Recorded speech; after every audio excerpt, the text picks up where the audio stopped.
Za otprilike 5.000 dinara mjesečno, učenik Beogradske osnovne škole Dragojlo Dudić ima obezbijeđen ručak. U ovoj školi, koja ima preko 800 učenika, samo njih 18 se hrani u školskoj menzi. Razlog tome je između ostalog što škola nema mnogo učenika u boravku. Odluku o tome šta će ova djeca jesti isključivo donose roditelji. Na sjednicama savjeta oni razmatraju najpovoljnije ponude, što dovodi do zaključka da je povjerenje u dobavljača zasnovano samo na osnovu papira koje oni dostavljaju.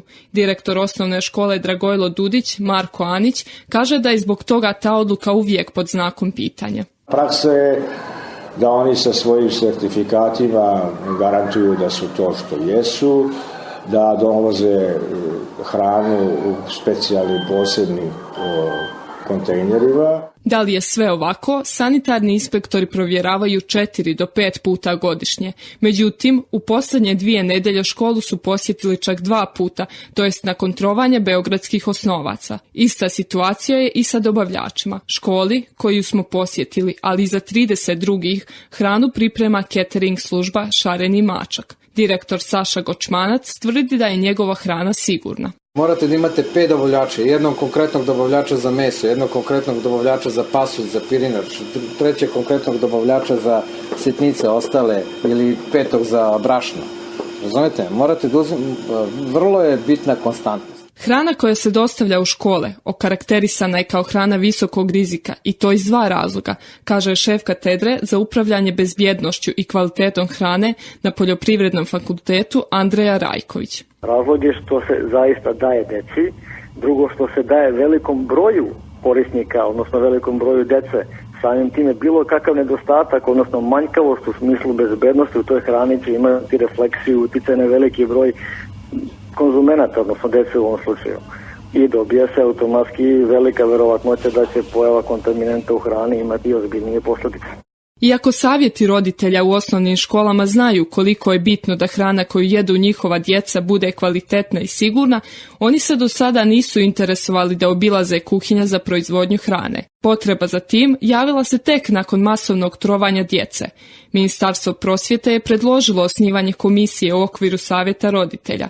Predsjednik savjeta roditelja osnovne škole Dragojlo Dudić, Predrag Ostojić, smatra da bi tim činom doveli u pitanje rad institucija nadležnih za inspekciju, pa i samu državu. Odmah da kažem da se postavlja pitanje na koji način bi takva neka komisija izvršila procenu osim što bi pogledala nešto. Znači, nemamo mogućnost da nešto uzorkujemo, nemamo mogućnost da se bavimo bilo kakvim ispitivanjima, tako da naše bi bilo opet kao komisije, kogod da bi bio u toj komisiji, da pogleda samo, da otvori frižider, da vidi da li je on čisti, da li je temperatura u njemu dovoljna, da li hrana stoji na svom mjestu gde treba da stoji i ne znam šta su sve već uslovi za rad sa hranom. Vlasnik Šarenog mačka, Saša Gočmanac, smatra da bi bilo poželjno da savjet ima bar jednog člana koji je stručnjak u ovoj oblasti, ali dodaje i da škole nisu pokazale veliko interesovanje za provjeru njegove firme. 30 škola koja sada snabdevamo dolazilo iz 4 škole, su dolazili roditelji da vide kako sve to izgleda.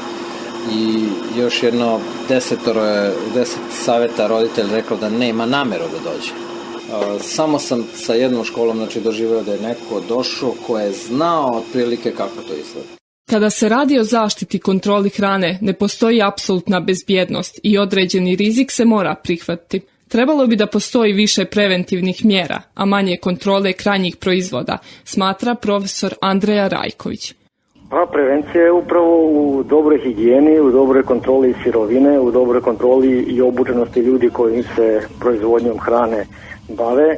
Tamo gdje postoji takav jedan preventivni sistem koji je kontrolisan od strane države, koji se dešava na osnovu nekog uputstva specifičnog za dati proizvodni sektor kao što su recimo restorani, tu se može očekivati da se rizik smanji za 30%, barem su tako iskustvo pokazala, u odnosu na sisteme gdje se čovjek oslanja isključivo na analizu krajnjeg proizvoda.